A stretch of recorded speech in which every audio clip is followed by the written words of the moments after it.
以前我们形容朋友的时候，好像总喜欢用君子之交、忘年之交、莫逆之交这样的词儿。但是现在我们再去形容朋友的时候，多了一个类别，叫做点赞之交。不光我们自己有朋友圈，其实我们的国家也有朋友圈。而在这个圈子里，我们有一位经常互相点赞留言的老铁，他的名字叫巴基斯坦。我从来都没有想过我和这位老铁之间会有什么牵扯，直到2016年的9月，因为一次拍摄，我们自驾穿越了一带一路的一条线，我们翻越了红旗拉甫，来到了巴基斯坦。到达的时候，我们每个人都非常的疲惫，只想睡觉。但是一下了车，我们就傻眼了。原来当地已经站着2排夹道欢迎的市民在迎接我们。为了迎接我们的到来，保护我们的安全，我们每2辆车的后边就有一辆载满了士兵的军车保护着，前后各4辆军车开道，所有的骑警围绕成环绕成了一堵墙，所有的士兵荷枪实弹，保险都不上。我从来没有想过有一天我会遇见这阵仗。保护我的是一个1.9米的大兵，身材特别魁梧。我每次看他，我都特别害怕。我一跟他说话，声音都降低2个调。我跟他说话都是 "Excuse me"， 就是这么一个硬汉，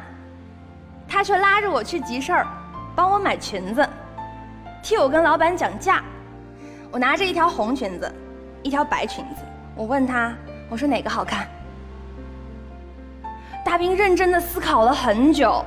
然后他皱着眉头，端起他那个 AK-47跟老板说：“你买1条送1条，他中国人。”我们去往卡拉奇的那天黄昏，在迎接我们的人群里有一个满头花白、步履蹒跚的老爷爷，他向着我们跑过来，手里拎着2个袋子，一个袋子里呢装着已经事先冰冻好的可乐和雪碧，一个袋子里装着矿泉水。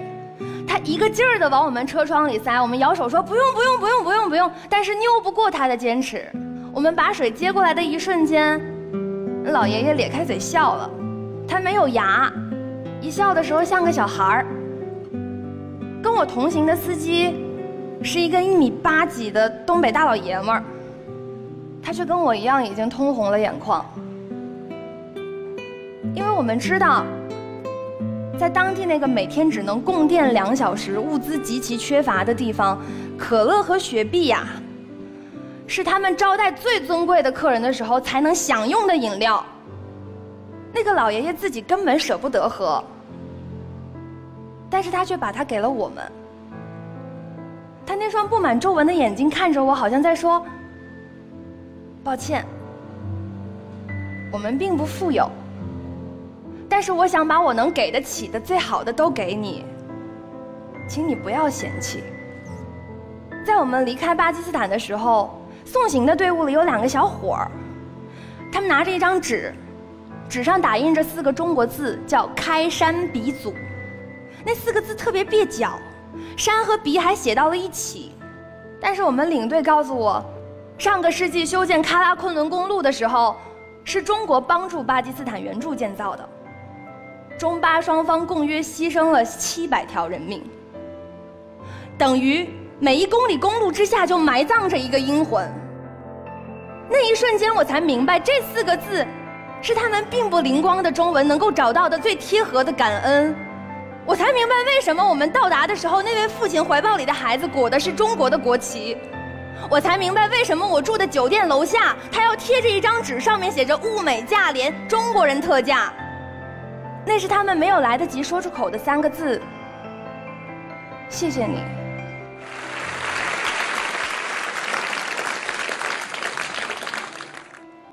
所谓的哥们儿，是与君初相识，犹如故人归。70年代，巴基斯坦说自己被全世界抛弃了。这个时候，一个贫穷但是庞大的国家站到了他的身后。中国那会儿自己的日子也过得紧巴巴的，但是我勒紧裤腰带也得拉哥们儿一把。2010年，巴基斯坦爆发特大洪水，中国第一时间伸出援助之手。30吨食品，1000台发动机，1200顶帐篷，23800条毛毯，陆空军全方位支援，派出了史上规模最大的救援队，开创了中国对外救援史的先河。所谓的铁词儿，是疾风知劲草，烈火见真经。我们不会忘记，巴基斯坦是最早承认新中国的国家之一。我们不能忘记08年汶川地震，5月16号那天清晨，2架C130运输机从拉瓦尔品地空军基地升空，那是他们清空了全国的库存，把飞机的座椅都拆开，第一时间奔赴我们的情谊。我们不应该忘记，在也门撤侨行动当中，巴基斯坦军舰协助中方在木卡拉港撤离8名中国留学生，巴方军舰指挥官下达命令，只要中国留学生不到，我们的军舰就不离港。原来在这个世界上还有像巴基斯坦这样的地方，它让我知道我不渺小。也许是满大街的 AK-47跟着保护你，只因为你是中国人；也许是我愿意把我能给得起的最好的都给你，只因为你是中国人；也许是我愿意把我襁褓当中的婴儿，我最珍贵的宝贝，毫无保留地交到你的手里，只因为你是中国人。他不在乎你是男是女，不在乎你是贫穷还是富裕，他只在乎你是不是中国人，而这就是我的底气。